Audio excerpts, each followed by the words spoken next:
Nous allons voir dans cette capsule les transformations spontanées et dans un premier temps la notion d'équilibre dynamique. Étudions la réaction chimique suivante. Lésion Fe3+, plus lésion SCN-, qui donne lésion FeSCN2+. Cette réaction, donc, entre lésion Fe3+, de couleur jaunâtre et lésion SN- de couleur, incolore, produisent donc lésion FeSCN2+, de couleur rouge-orangé. Cette réaction n'est pas totale, et à l'état final, on atteint un équilibre chimique. Étudions le tableau d'avancement de cette réaction. Fe3+, plus SCN- donne FeSCN2+. À l'état initial, N mol de Fe3+, N2 de SCN- et 0 de SCN2+.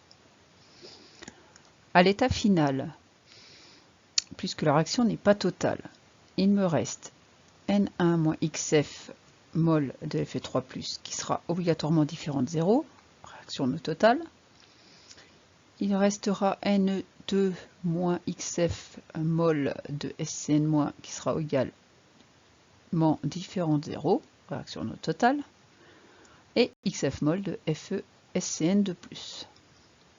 On observe donc que les quantités des réactifs non nulles.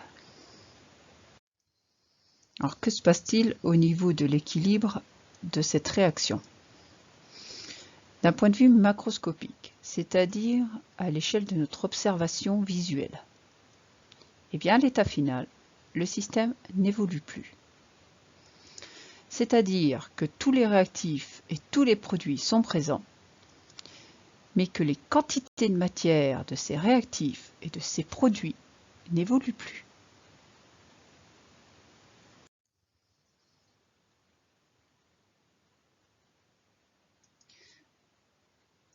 Que se passe-t-il à l'équilibre au niveau microscopique, c'est-à-dire au niveau des ions?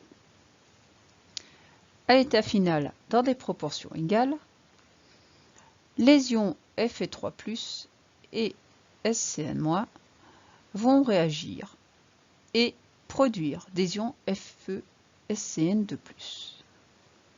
Et inversement, et dans les mêmes proportions, les ions FeSCN2+ vont se dismuter, c'est-à-dire se diviser en ions Fe3+, et SCN-.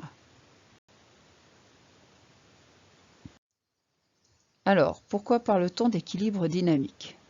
Tout d'abord d'équilibre, car de manière globale, les quantités de matière de Fe3+, de SN- et de FeSCN2+ n'évoluent plus. Et dynamique, parce qu'au niveau microscopique, des chocs efficaces continuent d'avoir lieu, même à l'équilibre. Donc, Fe3+, plus SN- va donner FeSCN2+, et FeSCN2+ va produire Fe3+, et SCN-. On peut résumer la situation d'un équilibre dynamique par Fe3+, plus SCN- donne dans le sens direct FeSCN2+, et dans le sens indirect, le sens inverse, Fe3+, plus SCN-.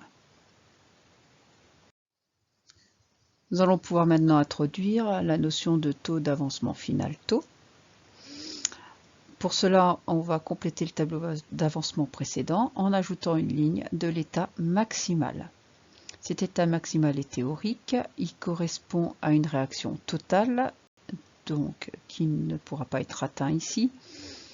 On suppose par exemple que c'est l'ion SCN- qui est le réactif limitant, et donc c'est celui-ci qui sera égal à 0 à l'état maximal. On définit donc le taux d'avancement final taux par XF sur Xmax. Comme tous les réactifs sont présents, l'avancement est forcément plus grand que 0. Mais comme la réaction n'est pas totale, le taux d'avancement est nécessairement plus petit que 1. Attention, quelque chose de très important, le taux d'avancement dépend des quantités de matière initiale. Donc, suivant les valeurs de N1 et N2 choisies, taux aura des valeurs différentes.